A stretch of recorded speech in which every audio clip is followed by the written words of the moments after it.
자, 심청전이라고 해서 전 붙으면 일단 소설이에요. 근데 뜬금없이 훅 치고 들어오면서 심청전 소설이 나온 게 아니라 판소리에서 먼저 시작하는 겁니다. 운문과 산문의 결합이 되어 있고요. 이 말 자체가 중요해요. 판소리 한번 본 적 있어요? 어르신이 한 명이 나와서 갓쓰고 옆에 북치는 고수 한 분 계시고 노래로 하는 부분도 있고 말로 이야기해주는 부분도 있고 노래로 하는 부분은 운문이 있고 말로 하는 부분은 산문인 거고 시작해 봅시다. 판소리계 소설은 판소리 사설, 판소리 하는 거 대본 쭉 글로 써놓은 거에 영향을 받아서 창작되었기 때문에 판소리의 성격을 지니고 있다. 그러면 시험 문제 뭐예요? 위 소설 심청전에서 나타나는 판소리의 특징은 이런 부분들. 판소리는 창과 안일이 발림으로 되어 있는데 창과 안일이 발림으로 이루어져 있는데 첫 번째 창은 노래하는 부분 운문적인 요소, 사설은 이야기하듯 엮어나가는 부분이기 때문에 산문적인 요소, 발림은요, 발림은 별거 없어? 몸짓이에요. 이에 따라 판소리계 소설은 산문의 성격과 운문의 성격이 결합되어 있습니다. 그럼 이렇게 얘기할 수도 있겠는데 판소리계 소설은 뭐 안일이와 운문, 창의 성격이 결합되어 있습니다. 밑에 구어체와 현재 시제를 사용해서 현장감을 부여합니다. 체크. 판소리계 소설은 판소리 창자가 소설의 서술자가 되어 이야기를 전달합니다. 중요한 개념이죠. 판소리에서 창하는 사람이 소설의 서술자다. 판소리는 소리꾼이 청중을 모아놓고 일상의 구어로 전달합니다. 판소리 공연은 특정 공간에서 직접 관객을 대하면서 말합니다. 이와 같이 판소리의 공연성과 현장성을 이어받은 판소리계 소설은 구어체와 현재 시제를 통해 현장감 있는 표현이 나타납니다. 현대 소설 같은 경우에는 대부분이 과거 시제로 쓰여져 있는데 밑에 전지적 시점과 편집자적 논평 이 부분도 중요한 개념이죠. 전지적 시점이면은 일단은 뭐예요? 누가 서술자가 어디에서 작품 밖에서 사건을 전달해 주는데 인물의 심리 등등 모든 걸 다 알아. 그냥 쉽게 이렇게 합시다. 다 알아. 모르는 게 없어? 전지적 시점의 서술자는.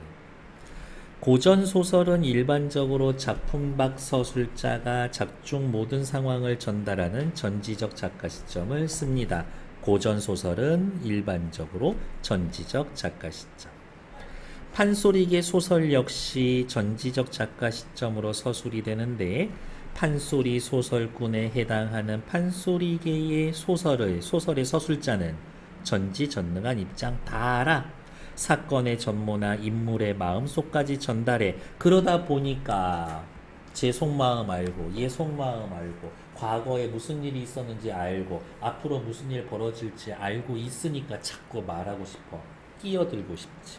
그래서 어디가 있냐? 사건이나 인물에 대해 자신의 감정이나 평가를 드러내는 경우가 종종 있고 이러한 주관적인 논평을 편집자적 논평이라고 합니다.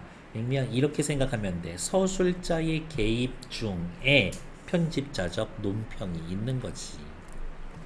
심청전에서의 나타나는 경우 예를 들면 이러한 부분 어느 부분이냐? 예를 들면 심청이가 그 글을 품고 눈물로 이별하니 차마 못 볼 지경이다. 여기 그 장면을 차마 못 보겠더라고 편집자가 주관적으로 논평한 부분인 것이다. 그러면 이 정도로 찾아도 쉽게 찾을 수 있어. 큰 따옴표 없는 부분 중에 감정을 드러낸 부분 찾으면 거의 어지간하면 편집자적 논평이 쓰여져 있는데요. 서술자는 상황에 대해 묘사를 하면서 참아보지 못할 지경이다 라고 평을 내리고 있으니까. 오른쪽 위로 올라가죠. 심청전, 고전소설, 판소리계의 소설이고 여러분들이 체크해야 될 건 판소리계 소설의 특징. 교훈적이고 비현실적이고 우연적이고 막 용궁 가잖아요. 용궁 가서 돌아가신 어머니 만나고 아버지가 눈을 딱 뜨고 중국 송나라 황해도 황주 도화 등 효녀 심청에 대해서 밑에 부분은 줄거리니까 조금 이따 읽을 시간 드릴 거예요. 자, 첫 번째 특징. 유교적 가치관인 효의 실천을 강조한다. 전반부는 현실적인 공간, 후반부는 환상적인 공간. 그러니까 전반부는 심청이 살아있을 때 후반부에서는 용궁에서의 이야기가 전개됩니다.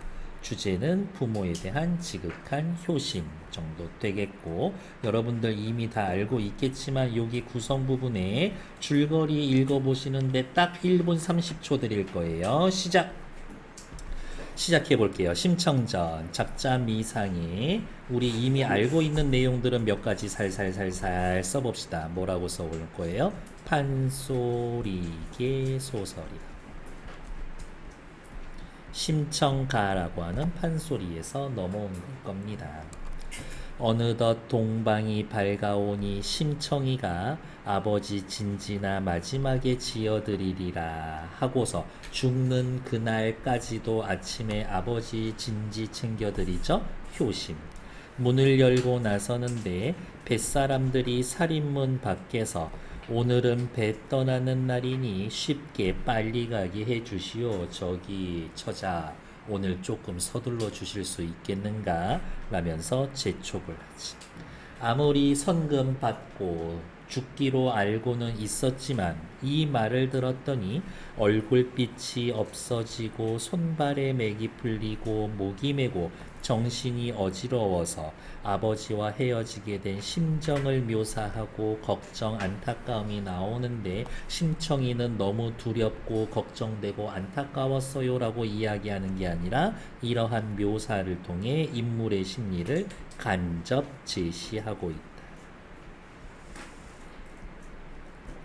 뱃사람을 겨우 불러서 여보시오 선인네들 뱃사람들 나도 오늘이 배 떠나는 줄 이미 알고 있으나 내 몸이 팔린 줄은 아버지께서 아직 모르십니다. 저 도망가지 않을 거예요. 약속을 중하게 여깁니다. 그리고 뒤에도 나올 거지만 내가 약속하고 나 약속 지킬 거예요. 그 결정 내가 내릴 겁니다. 라면서 주체적이야 심청이. 내 몸이 팔린 줄 우리 아버지 모르십니다.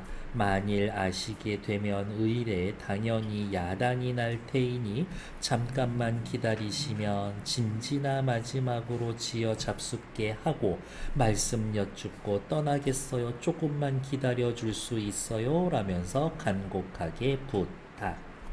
뱃사람들이 됐고 빨리 나와가 아니라 어이 그리 하시죠 라면서 심청의 처지를 이해합니다. 뒤에 보면 사람을 공양해서 바친다라는 건 엄청 비인간적이기는 하지만 그래도 뱃사람들 착해. 뒤에 하는 거 보면 또 그렇죠. 심청이가 들어와 눈물로 밥을 지어서 아버지께 올리고 마지막이니까 상머리에 마주 앉아 진지만이게 잡숫게 하느라고 자반 생선 말려서 이렇게 소금으로 간해놓은 거 떼어서 입에 넣어드리고 김도 싸서 수저에 올려놓고 진지만이 잡수셔요 라고 하는데 신봉사는 철도 모르고 심청아 오늘 반찬이 유난히 좋구나. 네 집 제사 지냈느냐? 네 집 제사 지내면은 좋은 반찬 먹나? 심청이가 아버지 먹여 살리기 위해서 어떻게 이런 일 저런 일 하는데 남의 집 제사 가서 도와주고 제사 음식 얻어온 경험이 가끔 있었던 거지. 그러니까 어제 누구네 집 제사 있었니? 물어보는 거죠. 기뻐하고 있습니다. 딸내미 죽는 줄도 모르고 비극성을 부각해 줍니다.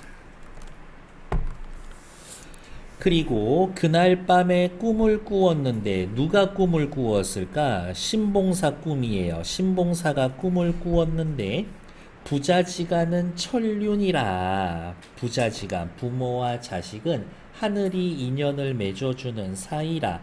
꿈에 미리 보여주는 바가 있었다. 미리 뭐를 보여줄 거예요? 심청이 죽는 얘기를 보여주겠지. 아니면 훨씬 미래에 인생 잘 풀릴 거예요를 보여줬을 수도 있지. 부자지간은 천륜지간이라 꿈에 미리 보여주는 바가 있었다. 빨간색 체크. 바로 요런 게 편집자적 논평 중 사건에 대한 서술자의 견해. 신봉사가 꿈을 꿨는데 천륜이라서 꿈을 꾼 거다라고 서술자가 개입해 준 거지. 아가, 이상한 일이 있더라. 간밤에 꿈을 꾸니 네가 큰 수레를 타고 한없이 가보이더라고. 수레라는 것은 귀한 사람이 타는 것인데 우리 집에 무슨 좋은 일이 있을라나 보다. 좋은 일은 개뿔. 오늘 딸내미 죽는 날인데 꿈보다 해몽이 좋다. 일단 하나. 그 다음 또 중요하게 여길 건 신봉사의 꿈은 이별로 인한 비극성의 강화. 심청이 오늘 죽는구나. 하지만 나중에 심청이가 뭐가 돼? 황후가 되지. 앞으로 앞날을 암시해주는 복선의 역할도 한다. 그러니까 둘 다의 역할을 사실은 합니다.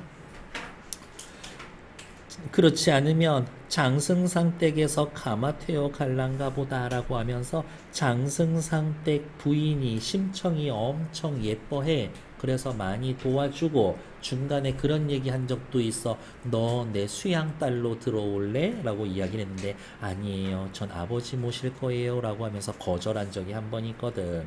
장승상댁에서 우리 심청이 가마태어 갈란가 보다 라면서 그냥 좋게 좋게만 해석하고 있지. 심청이는 이미 직감했지. 아, 수레 타고 간다. 나 죽을 꿈이구나. 아유, 그 꿈 참 좋습니다, 아버지.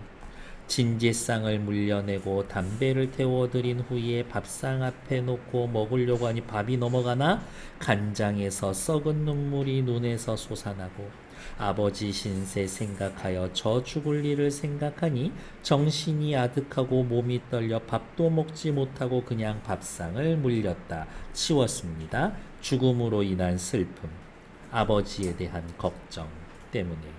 그런 뒤에 심청이가 세상에 아버지만 모시는 게 아니라 사당에 하직하려고 조상신주를 모셔놓은 집에 조상님, 손녀, 자손 저 이제 죽습니다 이거지. 세수를 하고 사당문을 가만히 열어서 하직 인사를 올렸습니다. 못난 여손 심청이는 아비 눈뜨기를 위해서 인당수의 제물로 몸을 팔려갑니다. 아버지를 위한 자기 희생, 인당수의 제물로 몸을 팔러갑니다. 사람 몸을 바칩니다. 인신공양. 사람을 제물로 바치는 거. 이렇게 가니 조상 제사를 끊기게 되었습니다. 눈먼 아버지가 제사를 지낼 수는 없으니까 사모하는 마음을 이기하지 못하겠습니다. 죄송합니다. 이러한 마음. 첫 번째, 심청이의 성격은 어때요? 스스로 인당수의 제물로 팔려간다. 지극한 효심. 아버지를 정성스럽게 모신다. 지극한 효심. 스스로 자신의 인생을 결정한다. 굉장히 주체적이야. 이별을 앞둔 심청이의 태도. 신봉사는 아무것도 모르고 오늘 엄청 기분 좋지.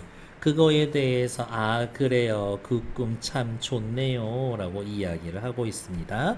오히려 딸내미 죽는 걸 모르는 아버지가 나오는 장면, 비극성이 심화되고 있다. 신봉사의 꿈의 기능은 별표 한 반 개 정도. 두 가지 기능이 있었는데 우리 체크했죠. 딸내미 죽는 걸 모르는구나. 비극성 강화. 하지만 결국엔 나중에 심청이 술에 탈 거야. 가마 탈 거죠. 앞으로 전개될 사건을 암시하는 복선의 기능을 합니다. 심청전의 배경 설화는 효녀 지은 설화라고 해서 신라시대 때부터 내려오는 이야기입니다. 그러면 이렇게 생각할 수가 있겠네. 지금 우리가 보고 있는 판소리계 이 소설은 첫 번째, 옛날 사람들 입에서 입으로 전해지던 배경설화가 있고 이것이 판소리로 자리를 잡은 후 다시 판소리계 소설로 정착이 된 다음 나중 되면 신소설로 변하게 됩니다. 이렇게 신소설. 그리고 이제 현대로 넘어오면서 뭐 심청이에 관련된 각종 뭐 영화, 드라마, 애니메이션, 뭐 기타 등등 뮤지컬 이런 것들로 장르가 전환되기도 합니다. 라는 것들. 우리가 보고 있는 심청전은 일단 여기에 해당되는 거구나. 흐름상 어디쯤에 있군 확인해주면 너무 좋지. 다음 페이지 넘어갈게요. 울면서 하직하고 사당문을 닫은 뒤에 아버지 앞에 나와 두 손을 부여잡고 기절을 하니 신봉사가 너무 놀라 이제는 말해야 되거든. 아가 이게 웬일이냐, 정신 차려서 말하거라 라는 부분. 긴장감이 고조됩니다. 심청이가 말하기를 제가 못난 딸 자식으로 아버지를 속였어요. 공양미 300석을 누가 공짜로 저한테 주겠습니까? 남경 사람들이, 중국 사람들이죠. 인당수 제물로 제 몸을 팔아서 오늘이 떠나는 날이니 아버지 저 오늘 물에 빠져 죽어요. 저 사람들 안전하게 장사할 수 있게 제물로 바쳐질 거거든요. 당시의 민간신앙, 인간을 제물로 바쳐서 뱃길의 안녕을 기원하는 것이 드러난다. 저는 네 글자로 줄여서 한 번만 더 쓸까요? 사람의 몸을 바칩니다. 인신공양. 풍습이 있었군 이라고 짐작하면 되겠지. 신봉사가 이 말을 듣고 자 이런 부분이에요. 여기 봐. 참말이냐 에고 이게 웬일인고. 에고 이게 웬 말인가. 못 가리라 네가 날더러 묻지도 않고 네 맘대로 한단 말이냐. 네가 살고 내가 눈 뜨면 그것은 마땅한 일이나 자식 죽여 눈을 뜬들 그게 차마 할 일이냐 라고 하면서 전체적으로 굉장히 일관성 있게 이어지는 건 아니나 대체적으로 사음보율격을 유지하고 있다. 운율이 느껴진다고요? 그래요. 바로 이러한 부분이 어디에? 판소리에 영향을 받은 부분이다. 라는 것들. 판소리에서는 이제 이 부분을 진양조 가락에 맞춰서 한탄하는 노래로 불러주었었을 거라고. 참말이냐 에고 이게 웬 말인가. 참말이냐 반복 운율 형성을 해주고 있습니다. 못 가리라 반복 운율 형성. 네가 날더러 묻지도 않고 어찌 네 맘대로 한단 말이냐. 네가 살고 내가 눈 뜨면 그게 마땅히 할 일이나 세로로 두 줄 끊어. 자식 죽여 눈을 뜬들 그게 차마 할 일이냐. 쓰여있는 표현법 됐고 그게 차마 할 일이냐. 사람 할 일이 아니지. 서리법. 너의 어머니가 늦게 너를 낳고 초일에 낳자마자 일주일 만에 죽은 뒤 눈이 어두운 늙은 것 나 신봉사가 품 안에 너를 안고 이 집 저 집 다니면서 구차한 말 해가면서 동양젓 얻어먹여서 이만큼까지 힘들게 키웠는데 내가 아무리 눈이 어둡지만 너를 내 눈으로 알고 우리 딸내미 심청이에게 엄청 의지하고 너의 어머니 죽은 뒤에 걱정 없이 살았는데 너에게 엄청 의지하면서 살았는데 이 말이 무슨 말이냐 믿기 힘들구나 정신적으로 충격받았다. 딸내미가 이제 죽으러 간대. 말아 못하리라. 아내가 죽고 자식 죽고 내 살아서 무엇하리. 너하고 나하고 함께 죽자 그럴 바에야 눈을 팔아 너를 살 터에 너를 팔아서 눈을 뜬 듯 무엇을 보려고 눈을 뜨겠는가. 내 눈이 멀쩡하고 너를 살릴 수 있다면 그때 아빠 내 눈 팔 거야. 근데 자식 죽여서 내 눈을 뜨겠다고? 그거는 나도 못해 이거지. 어쨌든 신봉사도 딸내미를 사랑하고 있다. 어떤 놈의 팔자길래 어디 있을까? 오케이. 요 부분 있죠? 요 부분만 따로 별표. 시험에 엄청 자주 잘 나오는 부분입니다. 어떤 놈의 팔자길래 사궁지수. 사궁. 4명의 궁색한 사람 중에 으뜸. 이런 뜻인데 옆에 보세요. 4가지 딱한 부류의 사람 중 가장 첫 번째. 세상엔 여러 종류의 사람이 있어. 하지만 엄청 불행한 사람이 딱 4종류가 있지. 그게 누구냐? 늙은 호라비, 늙은 과부, 부모 없는 아이, 자식 없는 늙은이. 요렇게 4개를 사궁이라고 하죠. 근데 심청이가 죽으면 신봉사는 이제 뭐에 해당돼? 늙은 호라비. 부모 없는 아이는 아이고 자식 없는 늙은이가 되는 거지. 4개의 부류가 제일 불쌍한데 그 중에 2개에 해당이 된다고. 이거인 거죠. 어떤 놈의 팔자길래 사궁지수가 된단 말이냐 라면서 자신의 신세 한탄. 내 이놈 쌍놈들아. 이런 쌍놈이 새끼 할 때의 그 쌍놈이 아니라 여기에서는 누구야? 남경에서 온 뱃사람. 이런 상놈들, 이런 장사꾼들, 요 정도의 뉘앙스인 거죠.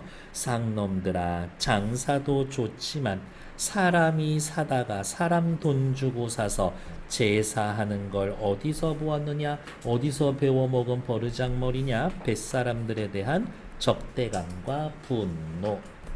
하느님의 어지심과 귀신의 밝은 마음, 앙화가 없겠느냐? 야, 하늘이 어질다. 귀신들도 방을근 마음이 있다. 너희들에게 앙화, 재앙이 없겠는가? 너희들 언젠간 뿌린 대로 거둘 것이다. 너희들 언젠간 보복당할 거다. 뱃사람들에 대한 저주. 따지면 지금식으로 따지면 미성년자하고 계약한 거잖아요. 이렇게. 눈먼 놈의 무남동녀 철 모르는 어린아이. 나 모르게 유인하여 값을 주고 샀단 말이냐. 돈도 싫고 쌀도 싫다 내 이놈 상놈들아 라고 하면서 적대감과 분노가 있고, 옛글을 모르냐. 인용. 옛날에 이런 적이 있었어. 7년 동안 대한 크게 가물었어. 가물었을 때 사람을 제물로 바쳐서 비시면 어떻습니까? 신하라고 이야기했더니 중국의 성군으로 유명한 탕 임금이 어진 말씀을 하신 적이 있지. 내가 지금 이렇게 비가 오라고 비는 것은 사람을 위하는 것인데 사람을 죽어서 소원을 빈다라고 하면 됐고 그냥 내 몸으로 대신하겠다. 탕 임금의 희생적인 태도. 백성을 향한 사랑하는 그 마음으로 그래 사람으로 제물을 바쳐? 그래 차라리 나를 바쳐라.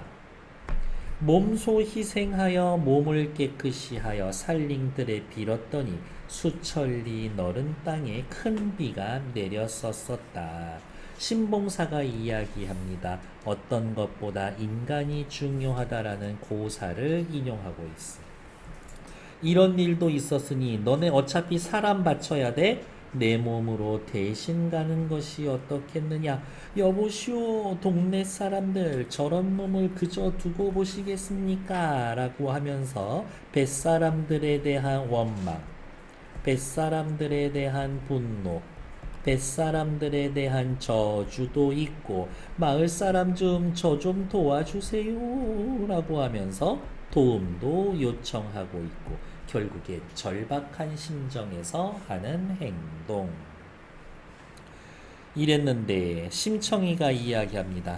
아버지 할 수 없어요. 저는 이미 죽지만 어떻게 계약을 지키겠다라고 이야기를 하는 거죠. 약속을 지키겠다. 신의를 중요하게 생각하는 심청이. 계약이니까 지켜야 돼요, 아버지. 아버지는 눈을 떠서 밝은 세상을 보시고 착한 사람 구해서 다른 여자 잘 만나서 아들 낳고 딸을 낳아서 후사나 전하고 못난 딸 자식 저는 생각하지 마시고 오래오래 사세요. 이 또한 천명 하늘의 운명이니 후회한들 어쩌겠습니까? 후회해봐야 아버지 소용없어요. 이게 다 뭐라고? 천명, 팔자, 운명, 운명론적 세계관을 지니고 있는 사람. 심청 확인하시면 되겠지. 옆에 나와 있었던 거 이 일기중 활동은 됐고요. 여기는 빨간색이죠. 이 부분에 드러난 특징 일정한 율격을 가지고 있어서 꼭 맞아떨어지진 않지만 사음보 하나만 더 쓸까요? 반복이 여러 번 사용된다. 판소리의 특징 창이 반영되었음. 창 뭐라 그랬더라? 노래하는. 그러니까 운율이 느껴지는 부분일 겁니다 라고 얘기하는 거겠지.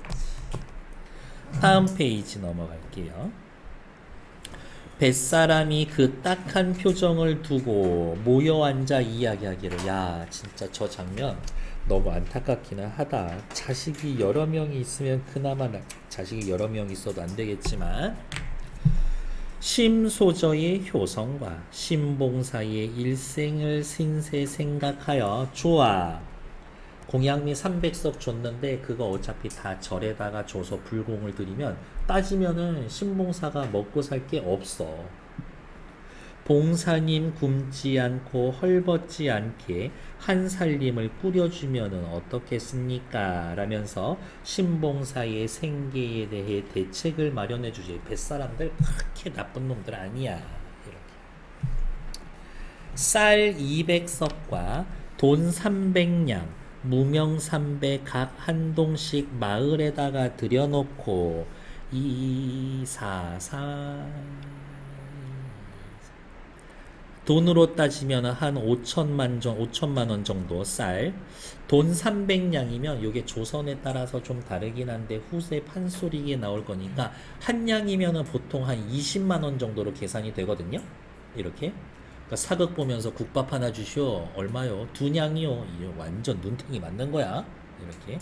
대충 한 20만 원이니까 300냥이니까 2, 3, 60 이것도 한 6천만 원 정도 되겠네. 이렇게. 무명 300 각 한 동씩이면 요 가격이 얼마 정도는 모르겠어요. 그래서 한 2, 3억 정도는 챙겨줬어. 신봉사를 위해서. 동네에 들여다 놓고 동네 사람들을 모아 당부하기를. 일단 쌀 200석과 돈 300냥은 착실한 사람에게 주어서 실수 없게 온전히 늘려 신봉사에게 줍시다. 300석 가운데 200석은 올해 일단 먹을 걸로 빼놓고 나머지 100석은 해마다 빚을 주어서 이자를 받으면 양식이 넉넉할 거고 무명 3배로는 사시의복 장만해 드리기로 하고 이러한 내용을 관청에 공문으로 보내고 마을에도 알립시다 라면서 확실히 내가 느낀 건 장사하는 사람들이라서 이 돈 쓰는 거에 대해서는 엄청 철두철미하구나 이거야. 신봉사 좀 도와줘. 내가 돈 좀 맡겨줄 테니까 이게 아니라 공증을 받는 거야. 관청에다가. 어쨌든 뱃사람들 심청일로 재물을 쓰지만 인정 많고 배려심이 있다. 이 뱃사람들 인정 많고 배려심이 있습니다. 정도. 밑에 심청전의 배경사상 체크. 민간신앙 있죠. 뱃사람을 사람을 제물로 바치고. 유교사상은 효지. 불교사상 부처님한테 뭔가 바치고 기도를 드리면 소원이 이루어져. 도교사상, 옥황상제, 용왕, 선녀들은 전부 다 도교에서 나오는 인물들이에요. 등장인물의 성격으로 보아서 자 체크합시다. 일단 시험 문제는 이거예요. 여기에다가 만약에 여기 시험 범위에 들어가면 여기 밑줄 그어놓고 그 구절에 대한 설명으로 알맞은 것은 효심이 지극하며 희생정신이 강함. 그래서 여기는 이렇게 둘이 짝지어서 그냥 읽을 수만 있으면 됩니다. 어려운 얘기는 아니야. 그래서 체크. 일단 심청이 효심이 지극하고 희생정신이 강하다. 천명입니다. 아버지. 운명론적인 세계관. 신봉사 입장에서 너 죽여서 눈 뜨면 뭐하냐? 무능력하지만 정이 많고 딸을 사랑한다. 심청이 아버지 좀 잘 먹고 살만하게 해줍시다. 배려심과 인정이 있다라는 거다. 이렇게 특별히 악인이 없어 아직까지는. 다음 페이지. 구별을 다 짓고 일을 다 마무리하고 심소저한테 자 갑시다. 무릉촌 장승상댁 부인이 심청이 엄청 예뻐하는 잘 사는 집안 부인이 하나 있다라고 그랬죠.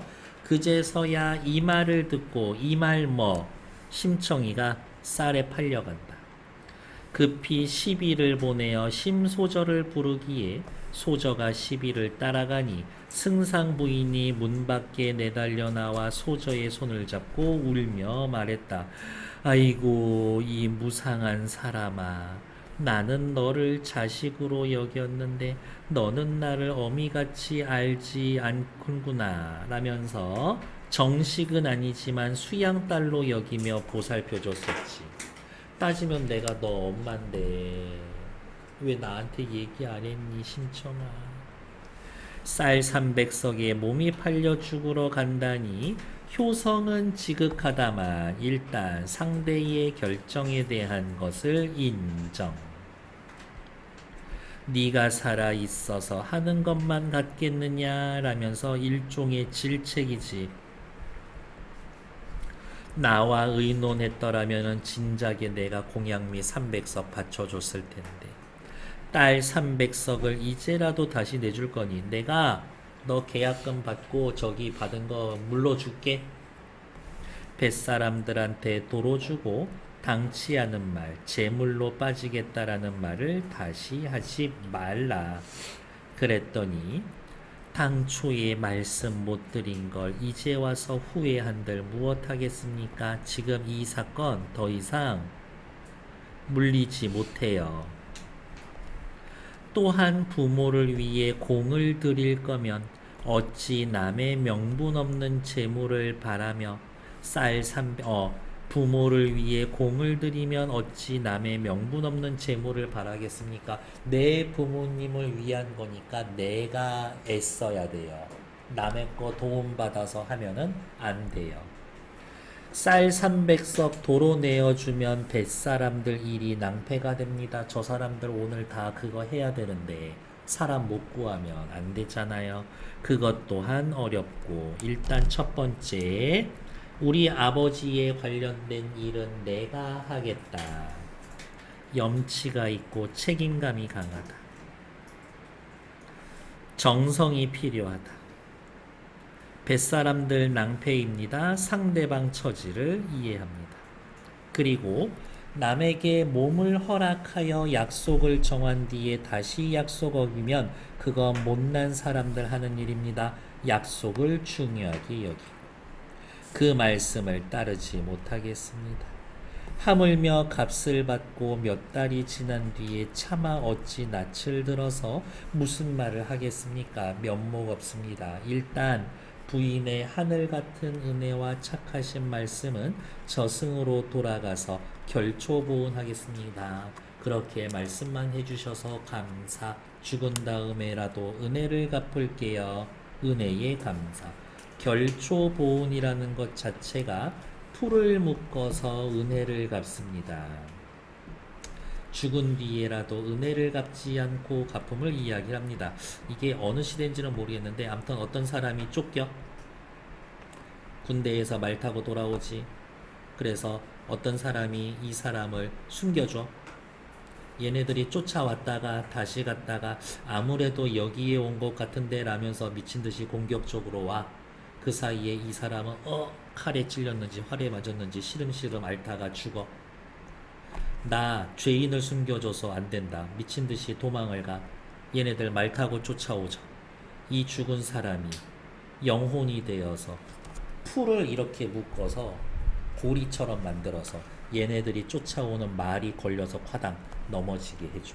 풀을 묶어서 은혜를 갚습니다. 죽어서도 은혜 갚아요. 그래서 결초복음. 그런 고사가 있다. 눈깃이 눈물이 옷깃을 적시나 부인이 다시 봤더니 심청이 엄숙해. 심청이가 하고 있는 결심을 바꾸지 않을 거야. 심청이 딱 봐도 결심 바꾸지 않을 거야. 어쩔 도리 없이 다시 말리지 못하고 놓지도 못했다. 심소저가 울며 여쭙기를 부인은 전생의 나의 부모라. 전생 이야기 하는 것 자체가 불교예요. 어느 날 다시 모시겠습니까? 글 한 수를 지어 정을 표하니 보시면 알겠습니다. 이별하는 이 순간의 저의 마음을 시 한 수로 남기겠습니다. 부인이 반기어 종이와 붓을 내어주니 붓을 들고 글을 쓰는데 대단한데 심청이 눈먼 아버지 혼자서 봉양하면서도 글 공부하고 있었네. 눈물이 비가 되어 점점이 떨어지니 송이송이 꽃이 되어 그림 족자인 것이다. 안방에 걸고 보니 이 글은 그랬는데 어쩌고 쭉 한문으로 설명을 해놨죠. 혹시라도 이 책을 읽는 한문 공부한 양반들은 이것만 딱 봐도 무슨 말인지 이해할 수 있을 거야. 근데 여러분들 이렇게 보면은 감이 와요? 감이 잘 안 오죠. 근데 심청전, 소설, 보통은 일반 평민들이 즐기는 문학 장르인 거지. 그러니까 풀이해 줘야 한다고. 지금식으로 따지면 이제 영화 같은 거 보면 옛날 사극 같은 거 보면 막 한자로 막 이렇게 쓰잖아. 보고서 같은 거. 그거에 대해서 어떻게 글을 쓰는 사람이 내레이션으로 우리말로 풀이를 해주거나 아니면 밑에 자막 뜨잖아요. 그런 식인 거지. 그래서 일단 뒷페이지. 부인이 붙들어서 시를 짓는 것을 잠깐만. 여기 있죠. 넘어갈 뻔했네. 이 글의 뜻은 사람이 죽고 사는 것은 한 꿈속이니 인간은 죽고 사는 거 하나예요. 죽고 사는 건 한 세트입니다. 인생무사. 정에 끌려서 어찌 눈물을 흘리냐만 세상에서 가장 애끓는 곳이 있으니 가장 슬픈 곳이 있으니 풀 돋는 강남에 사람이 돌아오지 못하는 것이다. 세상에서 가장 슬픈 것은 영원한 이별이다. 죽음으로 인한 이별입니다. 세상에서 가장 슬픈 건 죽음으로 인한 이별입니다. 라고 확인해 주셨지. 다음 페이지. 부인이 여러 번 붙들다 글 짓는 것을 보면 얘 오늘 당장 조금 있다가 물에 빠져 죽을 애인데도 글을 쓴 걸 보면 또 너무 잘 썼어. 너는 과연 세상 사람이 아니구나. 네 글은 진실로 선녀로다. 분명 인간의 인연이 다하여 상제께서 부르시니 상제, 옥황상제 이건 도교죠. 선녀 이야기하는 것도 도교 사상인 거지. 그러니까 이 소설에는 유교, 불교, 도교 사상이 다 반영되어 있어. 우리 오른쪽 페이지 넘어갔죠.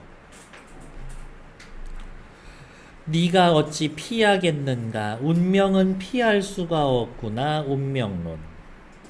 내 또한 이에 운을 맞춰서 글을 지어주겠다. 너의 마음을 표현했니? 이제 나의 마음을 표현하겠다. 그 뜻은 이러하다. 난데없는 비바람이 어두운 밤에 불어오니. 비바람, 어두운 밤, 심청이에게 닥칠 시련. 아름다운 꽃이 날려서 심청이는 날려서 누구 문 앞에 떨어질까? 인간의 귀양살이 하늘이 정하셔서 인간이 태어나는 이유 중에 하나가 그거야. 하늘에서 죄짓고 인간으로 다시 태어나고 이런 거거든. 혹은 사람이 태어나는 건 하늘에서 다 정해주는 거야. 인간의 귀양살이 하늘에 정하셔서 아비와 자식으로 하여금 정을 끊게 하는구나. 심청이 이렇게 죽는 거 운명이구나. 아비와 자식이 헤어지는 거 어쨌든 슬픈 일이구나. 이런 거겠지. 다음 빨간색 펜 들고 요 정도는 외워주시면 좋죠. 한시를 삽입함으로써 이별을 앞둔 인물들의 심리를 효과적으로 드러냅니다. 고전 소설에서 운문을 삽입하면 요거 잘 외워놨다가 나중에 고전 소설에 운문 삽입되는 애들 있잖아. 뭐든 이 말 그냥 다 해주면 돼. 단조로움을 피한다. 긴장을 풀어준다. 인물의 심리를 표현해준다. 쭉 읽는 부분에 아 맞아 거기는 시가 있었지. 엄청 기억에 잘 남네. 사건을 인상적으로 암시해줍니다. 난데없는 비바람에 꽃이 날리죠. 심청이 죽는구나. 바람 불어서 이파리 떨어지는 거 뭐 아는 거 있지 않나? 여러분들 바로 요 앞에 있는 제망매가 있어요. 제망매가 누이가 죽어서 글씨 있어요. 그러면 이렇게 생각해도 될 것 같은데 난데없는 비바람 어디 있냐? 1단원에 있는 제망매가라고 하는 향가의 이른 바람에 해당되고 다음 아름다운 꽃은 제망매가에서 이리저리 떨어질 잎 괄호 열고 죽은 누이에 해당되는 이야기일 것이다. 그러면 시험 문제는 이렇게 나올 수도 있을걸? 가의 제망매가 나 심청전의 요 부분 다의 다른 거 제망매가에서 이른 바람에 밑줄 그어놓고 같은 거 찾으세요. 제망매가에서 이리저리 떨어진 잎에다가 표시해놓고 똑같은 거 찾으세요. 그렇게 물어볼 수가 있다. 그냥 쉽게 생각해. 바람 불면 이파리 꽃 떨어져. 바람 불면 이파리랑 꽃이 떨어져. 바람 불면 이파리 꽃 떨어져. 바람 불면 죽어. 그렇게 생각합시다. 왼쪽 밑에 부인의 제안을 거절하는 데서 나타나는 심청전의 면모, 심청이의 면모. 자신의 문제를 주체적으로 해결하려는 적극적인 성격. 자신의 운명은 스스로가 책임지려고 한다. 뱃사람들 곤란해지면 안 됩니다. 상대방의 처지 이해. 약속을 중요하게 여깁니다. 신의와 배려가 있는 인. 장승상은 아까 이야기한 것처럼 한 1억 2천 심청이를 위해서 턱 하니 내놓을 수 있는 분이죠. 쌀 300석 내가 내줄게. 물질보다 인간의 정을 더 중요시 여겨줍니다. 됐을까? 다음 페이지.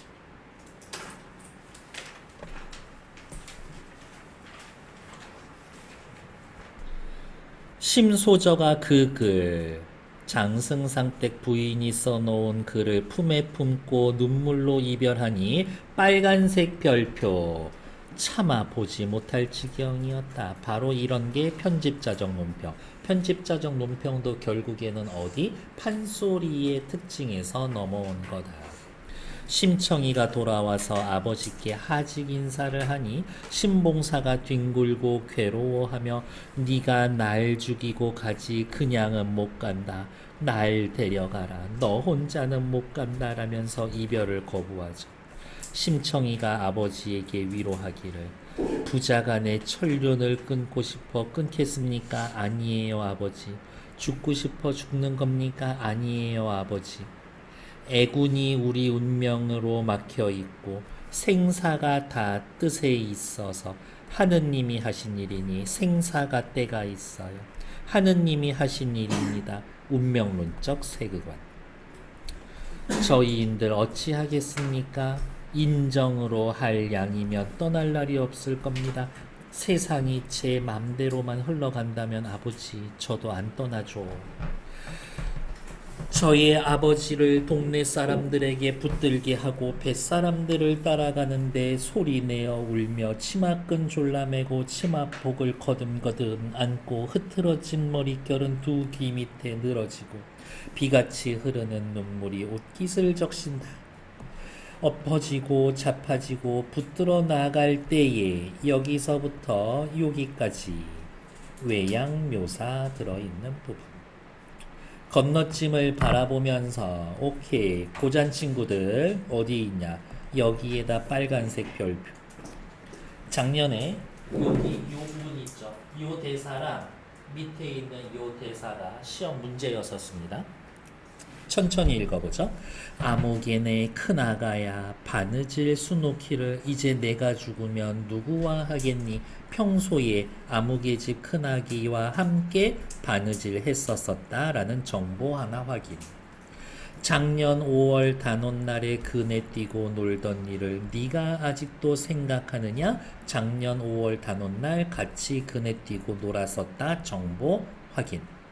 아무개네 작은 아가야 금년 7월 칠석 밤에 함께 기원하자고 좋은 남자 만나자고 우리 약속하자고 했었는데 만나자고 약속했는데 이제 헛일이구나.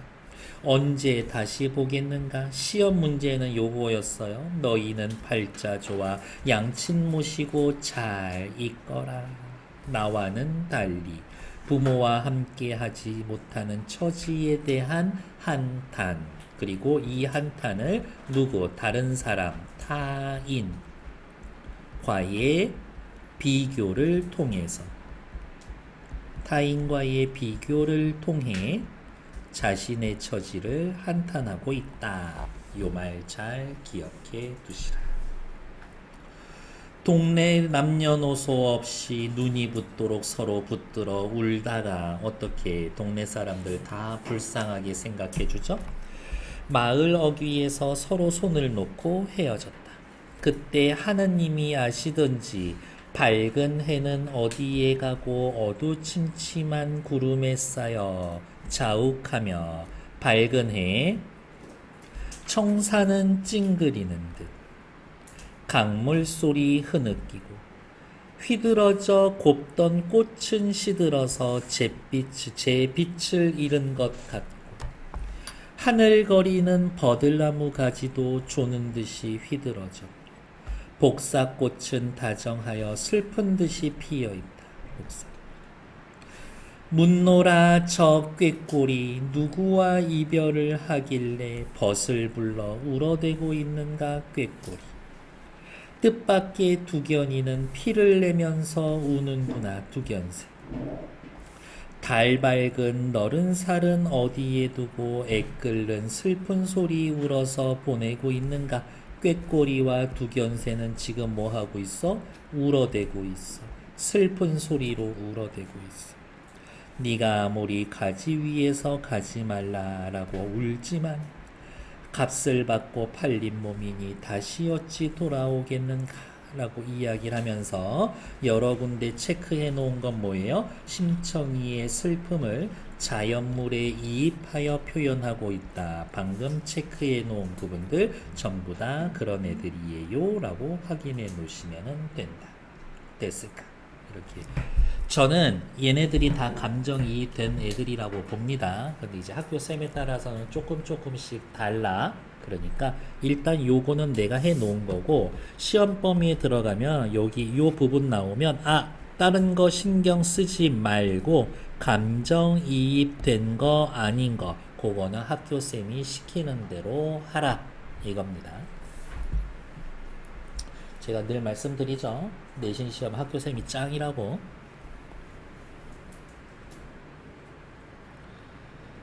바람에 날린 꽃이 얼굴에 와서 부딪히니 꽃을 들고 바라보며 봄바람이 사람 마음 알아주지 못한다면 무슨 까닭으로 지는 꽃을 보내겠는가. 심청이는 이제 생각을 하고 있는 거죠. 심청이 얼굴에 요렇게 꽃이 와서 붙어 있어 생각하는 거지. 떨어진 꽃이지. 하늘이 나한테 와서 이야기를 해준다면 심청아 안타깝지만 너도 이 꽃처럼 떨어질 것이다. 그냥 자신의 운명을 이렇게 점쳐보는 거지. 한무제 수양공주 매화비녀 있었지만 죽으러 가는 나는 누구를 위하여 단장하겠는가. 한무제의 수양공주는 죽으면서도 예쁘게 꽃단장하면서 죽었는데 나는 그러지 못한다.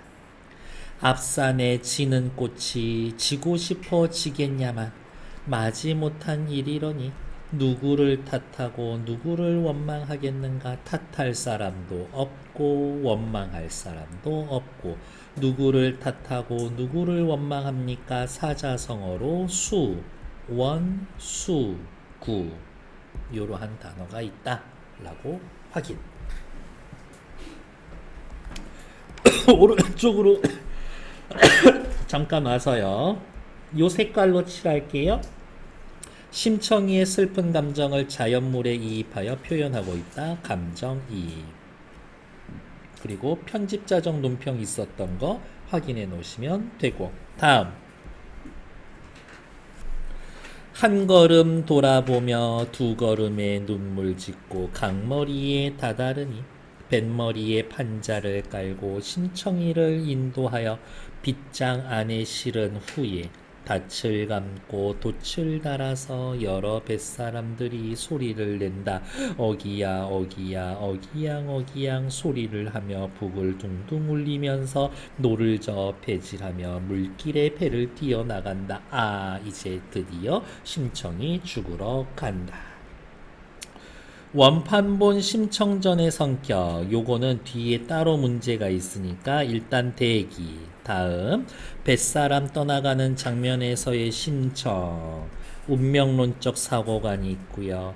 안녕 너희들은 잘 있어라. 자신의 처지와 대조되는 인물 이야기하면서 너네는 부모님 모시면서 잘 살아라. 나는 부모님 모시면서 살 수 없으니까 비극성을 부활하고 이들에게 이별을 고하는 심청이의 말을 통해 죄송해요. 고향을 떠나는 안타까움과 아픔이 느껴진다. 남아있는 친구들 아무개에 대해서 질투의 감정을 느끼고 있음. 그럼 틀린 거야. 이렇게. 심청이의 감정이입, 찡그리는 청산, 강물, 시들은 꽃, 버드나무 가지, 복사꽃, 꾀꼬리, 두견새, 얘네들 전부 다 슬프고 울고 찡그리는 애들 전부 다 찾으면 된다. 감정이입하고 있어요. 확인. 학교쌤에 따라서는 아 얘는 좀 아닌 것 같은데 라는 게 하나 정도 있을 수는 있어요. 그냥 그거는 말씀하시는 대로 잘 따르라. 다음 페이지. 이제 마무리가 될 겁니다. 심청전에 줄거리 볼 거 없죠? 고전소설 감상하기. 심청이가 인당수 제물이 된 사건을 중심으로 인물의 심정 전부 다 알지. 특별히 볼 거는 없다라는 것. 다음 페이지. 전체 줄거리를 보고 고전소설에서의 나타나는 특징, 심청전에선 어떻게 나타납니까? 첫 번째, 주인공의 탄생부터 죽음까지 일생을 다룹니다. 다른 말로 이야기하면 일대기적 구성. 심청이 태어날 때부터 행복한 결말 다 나와 있습니다. 다만 눈에 띄는 점은 죽음을 통한 부활이라는 신화적 요소가 있다. 심청이 죽지 않았는데요. 공식적으로는 죽은 걸로 되어 있잖아요. 착한 주인공이 어려움을 극복하고 복을 받는 내용으로 나타납니다. 다른 말로 이야기하면 권선징악. 물론 악인이 벌을 받는 게 있는 거는 아니지만 올해 나와 있는 고등 고3 저기 교재에 보면 복선화음이라는 말도 있으니까 하나 기억해 둡시다. 선한 자에겐 복을 주고 악한 자에겐 재앙을 줍니다. 라는 것들. 현실에서 일어나기 어려운 비현실적인 사건이 일어납니다. 다른 말로 이야기하면 전기적 요소 있음. 용궁에 가는 거, 죽은 엄마가 뭐라 그랬지? 선녀돼 있다라고 그랬죠. 그러한 부분들이 비현실적인 것들이 있습니다. 장승상택 부인의 배려, 심청이 그러지 말고 여기 엄마 같은 내가 300석 줄 테니까 가서 물러주고 와 그랬더니 아니에요. 자, 뭐라고 이야기하지? 여기 밑줄 그면 안 되지. 어찌 남의 명분 없는 재문을 바라겠습니까? 제가 정성 들여야죠. 뱃사람들 낭패입니다. 다른 사람 배려하죠. 약속하고 어기면 못난 사람입니다. 약속 잘 지켜야죠. 어쨌든 이렇게 말씀해 주셔서 감사합니다. 은혜를 갚으려고 하는 모습. 이러한 부분들이 있다더라. 그림이 안 보이면 책상을 이렇게 복도로 빼도 돼. 어차피 지나갈 사람 없잖아요. 심청이의 성격. 주체적으로 자신의 문제를 해결하는 적극적인 성격. 뱃사람들 이해하고 약속을 중의시키는 신이 있는 성격. 결초보은할게요. 은혜에 감사하는 성격. 요 정도 있고 그 다음에 이거지. 이러한 부분을 요 두 줄을 통해서는 요거 적극적인 성격. 요 줄을 통해서는 상대방 처지 약속을 이해하는 것. 결초보은할게요. 은혜에 감사하는 것. 조금 세부적으로 하면은 그런 애들도 연결지어서 생각할 수 있다 정도. 심청이라면 어떻게 할 거예요? 라는 이야기 한번 생각해 보세요. 다음 페이지.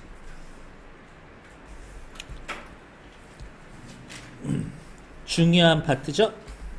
사회문화적인 상황. 신봉사라면 딸이랑 같이 사는 게 더 행복할지 몰라. 그러게 난 그게 진짜 효도인지 모르겠어.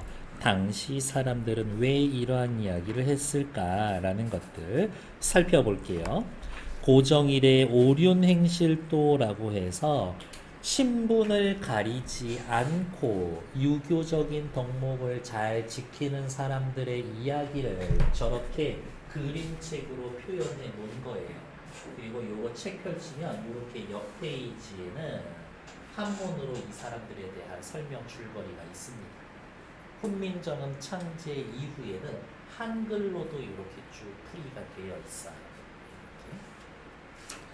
맹희는 총나라 사람이다. 집이 가난하여 과일을 팔아 정성을 다해 아버지 어머니를 느꼈습니다. 일단 맹희라는 사람은 효를 중요시 여긴 사람이었나 보다. 자신이 고생하는 걸 조금도 꺼리지 않았다. 아버지도 아들의 효성을 알아 늘 말하기를 나는 비록 가난하지만 효성 깊은 아들을 두었다 라고 자랑하곤 했다. 아버지가 죽으니 맹희는 곡기를 끊고 밥 안 먹어 슬피 울고 파리한 몰골이 거의 죽을 지경이었다. 땅에 거적을 깔고 거처하며 3년 동안 소금이나 마실 것을 입에 대지 않으니 그의 효성에 탐복했다. 3년 상을 치르는 거지. 그러던 어느 날 쥐 한 마리가 땅을 파고 들어가는 것을 보았는데 그 땅을 파보니 황금 수천 냥이 나와서 그는 큰 부자가 되었다. 결국에는 뭐예요? 효를 실천하면 부자가 된다. 효를 실천하면 복을 받는다. 그런 얘기를 하고 싶었던 거지. 그러면 도대체 왜 심청이는 자기 몸 파는 이야기가 나와 있을까? 당시에 사회 문화적으로 그런 게 용인되던 시대였었나? 라고 본다면 심청전이 창작될 당시의 사회 문화적 상황과 가치관. 효가 매우 중요한 가치. 희생하는 심청이의 행동은 당시에 바람직하게 여겨졌을 것이다. 라고 확인. 아까 심청전 경판본 완판본 비교하는 얘기 있을 거라고 했죠? 여기입니다. 경판본에서는 무슨 본 하면은 버전이에요. 버전. 심청과 그의 아버지 신봉사가 주요 인물. 심청이는 눈먼 아버지의 지극한 효성을 다한 인당수 투신. 투신 이후에도 아버지 만나려고 노력. 신봉사 역시 심청이 죽은 후에 심청이 살아가면서 초라하게 생각해 경판본에서는 작품 전체에서 지극한 효성의 분위기를 자아내는 데 전략하고 심청이의 죽음은 피할 수 없는 숙명으로 제시합니다. 결국에 경판본 정리해 주세요. 유교적 엄숙성 숙명론적 운명관이 지배하고 있습니다. 그에 비해서 완판본은 많은 등장인물이 나타납니다. 거기에 장승상댁 부인 나오고요. 심청이의 이거 봐. 효를 실천하는 걸 방해해. 그러니까 경판본하고 벌써 차이점이지. 차이점 1. 새로운 인물이 등장해. 차이점 2. 효 실현을 반대한다. 이런 거지. 장승상댁 부인은 심청이 추구하는 유교적 관념의 이의를 제기하고 현실적인 해결 방법을 내놓는다. 신봉사도 성격이 달라. 경판본에서는 한결같이 유교적 이념에 충실하지만 완판본에서는 세속적이고 현실적이야. 이러한 점에서 완판본은 그렇지 효는 지키긴 지켜야지. 그렇지만 그게 과연 정답인가? 그거밖에 없나? 비판을 합니다. 라고요. 일부러 색깔 좀 다르게 칠해드렸어요. 속으로 그러겠지. 새끼 미리 좀 말하시. 지금이라도 얘기해드렸잖아요. 별거 없어. 경판본이랑 완판본에 해당되는 것들 색깔 구분해 놓은 것밖에 없습니다. 네. 그 정도 차이가 있다. 경판본과 완판본. 경판본 무슨 색이었지? 요 주황색. 완판본은 요 민트색. 요렇게 색깔 칠해져 있었었죠. 그래서 걔네들 정도는 좀 구분해 주시라라는 것들.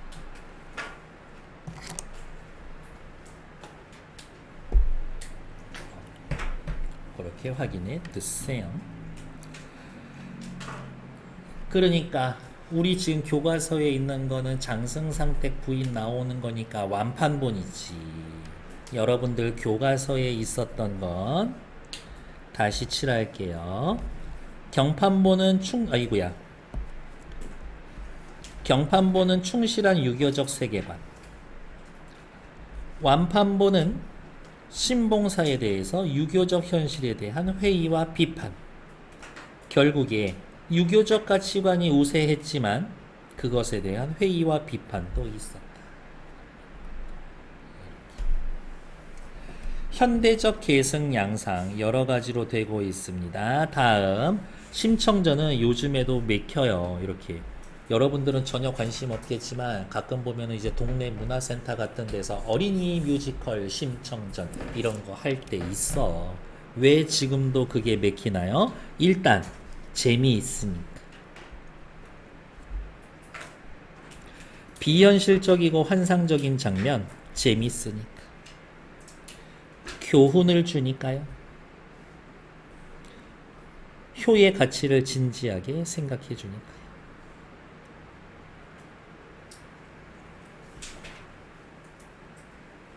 당신이 생각하는 효는 뭐니?